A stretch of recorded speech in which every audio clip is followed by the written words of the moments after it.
प्रदेश मध्य प्रदेश के मुख्यमंत्री डॉक्टर मोहन यादव ने प्रदेश के भविष्य को लेकर सरकार का दोहराया संकल्प। कहा 2047 तक मध्य प्रदेश देश के सबसे अग्रणी राज्यों में शुमार होगा। मध्य प्रदेश विधानसभा में आगामी बजट पेश किए जाने की तैयारियों के बीच बोले वित्त मंत्री जगदीश देवड़ा। कहा आगामी बजट जनहितकारी होगा। मध्य प्रदेश विधानसभा में गौ माता को राष्ट्रीय पशु घोषित करने का गरमाया मुद्दा। विधायक रामेश्वर शर्मा के बयान से राजनीतिक गलियारों में चर्चाएं तेज। रायसेन जिले के अमरावत स्थित वन विभाग की नर्सरी में चली गोली लगने से डिप्टी रेंजर और महिला श्रमिक घायल। चलिए रुक करते हैं खबरों की ओर। मध्य प्रदेश के मुख्यमंत्री डॉक्टर मोहन यादव ने प्रदेश के भविष्य को लेकर सरकार का संकल्प दोहराया है। सीएम ने कहा कि हमारी सरकार के हर कदम समृद्ध मध्य प्रदेश 2047 के बड़े लक्ष्य की दिशा में तेजी से आगे बढ़ रहे हैं। मुख्यमंत्री ने स्पष्ट किया है कि आने वाले वर्षों में बुनियादी ढांचे, शिक्षा, स्वास्थ्य और रोजगार के क्षेत्र में व्यापक बदलाव देखने को मिलेगा।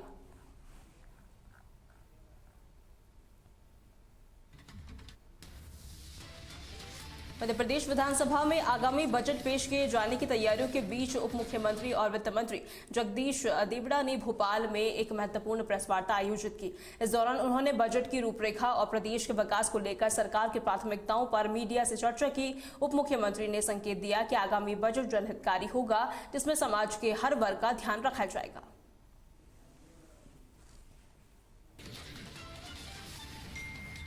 मध्य प्रदेश विधानसभा में गौ माता को राष्ट्रीय पशु घोषित करने का मुद्दा गरमा गया है। ऐसे में आपको बता दें, भोपाल से विधायक रामेश्वर शर्मा ने सदन में इस विषय पर पुरजोर तरीके से अपनी बात रखी।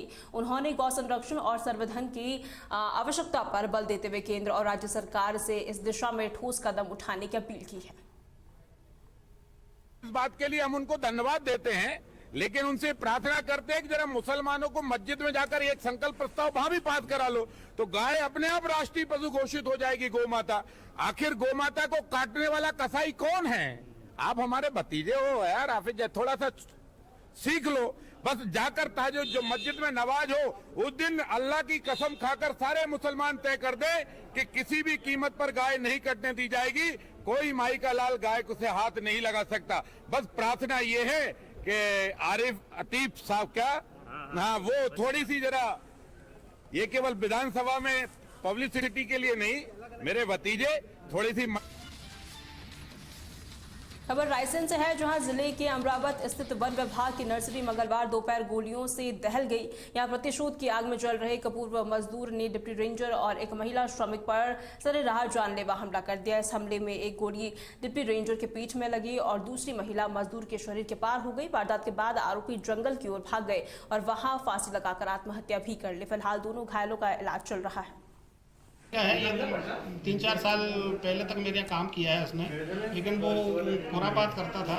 मेरे लोगों को लड़ना झगड़ना, मारना, अपना वर्चस्व बनाए रखने की कोशिश करना और सब। तो ये सब मेरे बेचारे वर्कर जो सच्चे सीधे सच्चे लोग हैं, उनको दिक्कत आती थी, मारपीट करते थे, तो उसको हमने हटा दिया था। हम लोग काम कर रहे थे, 1 बजे खाना खाने बैठे, सुबह वो वहाँ से आया तो पहले हमारे सर के पाँव पड़ने लगा, फिर खाल दिएगा एक, तो हम लोग दौड़े, ये भी भागी तो इनमें भी खाल दी। क्या काय से चलाई ये गोली, क्या था उनके पास? क्या पता, हम लोगों ने नहीं देखा, इतना से कट्टा रखा था। अच्छा, गोली मार दी। वो लड़का वो गिर गया तो कट्टा खा के तो वो बच गया। कितने फायर करे थे, कितनी बार गोली चलाई थी? 3-4 बार। अच्छा। 4 बार। कोई पुरानी दुश्मनी वगैरह थी, किस वजह से? नहीं, वो हम लोगों से अच्छा नहीं बोलता था, काम भी हम लोग लेबर और भी गुस्सा करता था। गांव के बनखेड़ी गांव का एक पूरन नाम का व्यक्ति था, तो उसने वो कुछ नहीं, मतलब वो तो लोगों को मारता था, मजदूरों को मारता था। वो अभी लगभग 1:30-2 बजे की घटना है। जिस प्रकार से अभी यहाँ पर जो घायल है उनसे पूछताछ की गई है। एक पूर्व में ही वहाँ पे अमरावत नर्सरी में काम करने वाला जो कर्मचारी, मतलब बाहर का एक व्यक्ति था जो पूर्व में काम करता था अमरावत नर्सरी में, उसको पिछले 3-4 साल पहले निकाल दिया गया था। वह आज नर्सरी में आया और राकेश शर्मा जी जो डिप्टी रेंजर है, उनके पैर वगैरह छुए और कुछ ऐसी नाराज़गी वाली बात किए बोले, और उसके बाद उन्होंने उनके ऊपर गोली। दतिया के सेवड़ा कस्बे में मंगलवार सुबह दिन दहाड़े एक 40 वर्षीय युवक अखिलेश यादव की पत्थर और बाका से वार कर बेरहमी से हत्या कर दी गई। घटना की सूचना मिलते ही गुस्साए परिजनों ने चक्का जाम करने की कोशिश की, जिन्हें पुलिस ने समझा बुझाकर शांत करवाया।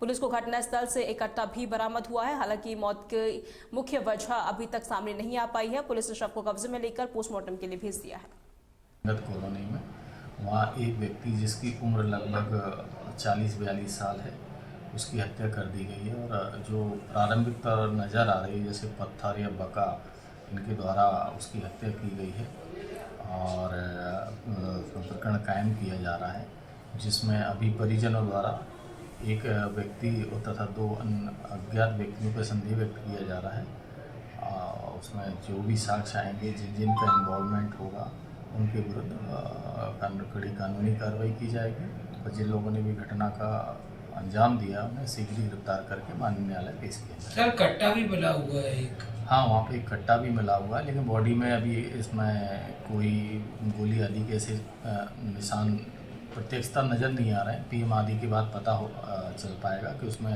गोली का है कि किसका कट्टा है, कैसे है। वो आगे आरोपियों से पूछताछ की जाएगी। मध्य प्रदेश के सयोपुर जिले के विजयपुर थाना पुलिस ने क्षेत्र में लगातार हो रही चोरी की वारदातों का खुलासा करते हुए ग्वालियर के एक शातिर गिरोह को दबोच लिया है। गिरोह के 7 सदस्य गिरफ्तार कर लिए जा चुके हैं और ऐसे में उनके पास से 7 लाख रुपए कीमत के सोना चांदी और साथ ही 45,000 नकदी भी बरामद की गई है। पकड़े गए 3 आरोपियों पर पहले से ही कई आपराधिक मुकदमे दर्ज है और पुलिस अब आगे की जाँच पड़ताल भी कर रही है। विजयपुर कस्बे में 2 व्यक्तियों के जो सूने घर थे, उनमें ताले तोड़ के चोरी की घटना घटित हुई थी। 2 घटनाओं में 2 अपराध पंजीबद्ध किए गए थे और इन नकबजनी की घटना चूंकि कस्बे में हुई थी, इसको चैलेंज के रूप में पुलिस के द्वारा लिया गया। मेरे द्वारा भी मौका निरीक्षण किया गया। एसडीओपी और थाना प्रभारी तत्काल मौके पे पहुंचे थे। FSL team, fingerprint, dog squad आदि सभी जो भी संसाधन पुलिस के चोरियों को पता लगाने के होते हैं, इन सबसे तात्कालिक कार्रवाई की गई।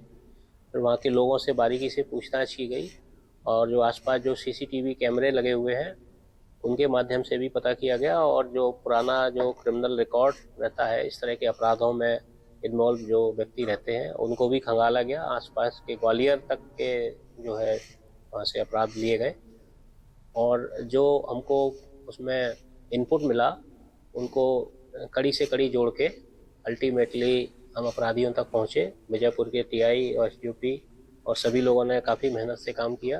हमारी cyber team, fingerprint, FSL, additional SP सभी लोगों ने इसमें लगातार मेहनत की और अल्टीमेटली हम चोर गिरोह तक पहुंचे जिन्होंने घटना को अंजाम दिया था और 7 अपराधी जो इसमें लिप्त थे, सभी को गिरफ्तार किया गया और उनसे पूछताछ करके उनके मेमोरेंडम पे सोने चांदी के जो जेवरात हैं वो जब्त किए गए हैं। इनकी कीमत लगभग 7 लाख के करीब आकी गई है। 1 किलो के लगभग चांदी है, बाकी सोने के आइटम है। मध्य प्रदेश के सयोपुर जिले के बड़ौदा थाना पुलिस ने कांग्रेस विधायक बाबू जंदेल के खिलाफ प्रतिबंध के बावजूद हर्ष फायरिंग करने के मामले में एफआईआर दर्ज की है। मामला बीते रविवार का है, जब शिवरात्रि के दौरान मुंडाल गांव में शिव बारात निकाली जा रही थी। इस दौरान विधायक बाबू ने खुलेआम बंदूक लहराते हुए आसमान में फायरिंग की थी। इस घटना का वीडियो सोशल मीडिया पर वायरल होने के बाद कानून व्यवस्था और साथ ही वीआईपी संस्कृति पर सवाल उठने लगे थे। दबाव बढ़ता देख पुलिस ने कार्रवाई करते हुए विधायक के खिलाफ लोगों की सुरक्षा खतरे में डालने का मामला दर्ज कर लिया है।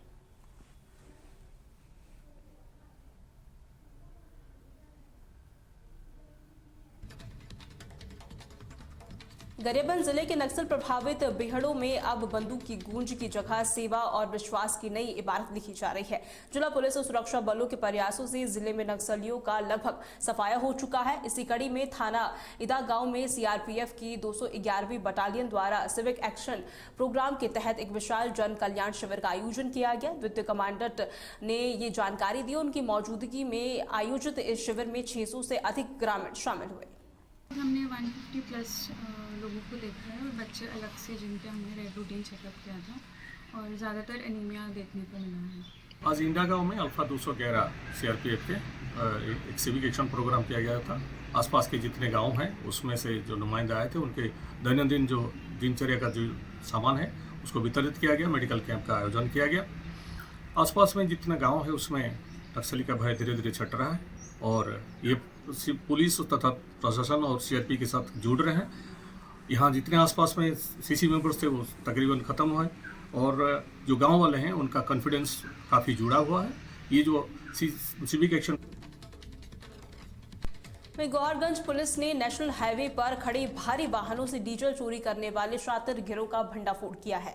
एसडीओपी के नेतृत्व में हुई इस कार्रवाई में पुलिस ने मुख्य आरोपी समेत 4 आरोपियों को गिरफ्तार किया है जो गौहरगंज के ही रहने वाले बताए जा रहे हैं। पकड़े गए आरोपियों का पुराना आपराधिक रिकॉर्ड भी सामने आया है। पुलिस के मुताबिक इन चोरों के पास से लगभग 200 लीटर डीजल और साथ ही अन्य सामग्री जब्त की गई है, जिसकी कुल कीमत करीब 6 लाख रुपए आंकी गई है।